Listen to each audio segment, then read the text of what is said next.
And I will pour upon the house of David and upon the inhabitants of Jerusalem the spirit of grace and of supplications, and they shall look upon me whom they have pierced, and they shall mourn for him as one mourneth for his only son, and shall be in bitterness for him as one that is in bitterness for his firstborn.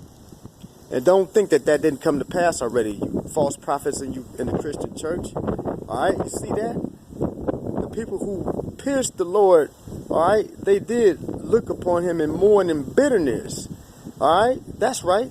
So all you false prophets that teach that you're the Israel because you believe on the Messiah and that the Jews are no longer God's people because they rejected the Messiah, well, guess what? The Ashkenazi Jew never has been God's people. All right, but the real people of God from Jerusalem have not been rejected by the Most High, YAHAWAH, okay, for rejecting the Messiah.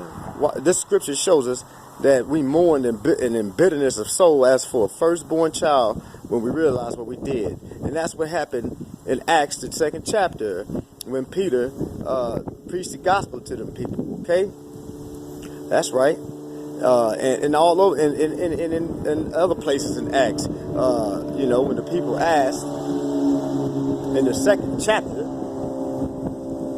men and brethren, what shall we do? No, that's not the 2nd chapter, but dealing with the man that was made whole from his lameness, okay? That's right, when Peter and John, I believe, were going into the temple and ended at the gate of beautiful, okay? So when they did that miracle, there were certain Jews that were convicted, okay, and they repented at that time as well, all right? So that's right, his people has never been cast off from him. As long as the sun and the moon and the stars are shining at night and the ordinances of heaven are in their place, the Most High said he will not cast off the seed of Israel for all the sins that we have done, all right? That's right. So listen up, you heathens. This one's for you, okay? In that day shall there be a great mourning in Jerusalem as the mourning of Hadadrimmon in the valley of Megiddo.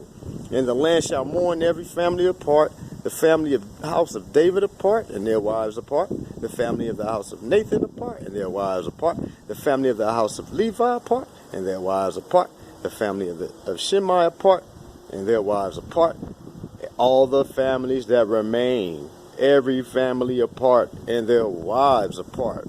Let's move on. Chapter 13. In that day there shall be a fountain open to the house of David, and to the inhabitants of Jerusalem for sin and for uncleanness. All right, so that's dealing with YAHAWAH when he came. Okay, all right, but we're gonna move down so we can see the burden to you heathens. All right, because we know the burden that was upon us as Jerusalem. We experienced that burden already. All right, in the overthrow in 70 AD. Okay. So now let's go to chapter 14 and give you a good old heathen gut check, okay?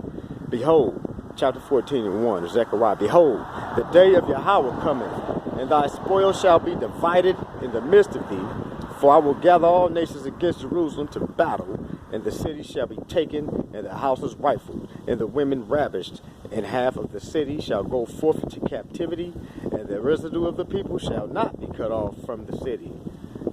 Here we go, you heathens. All right, remember all that goodness to the house of David. Now, let's listen to verse 3 of chapter 14.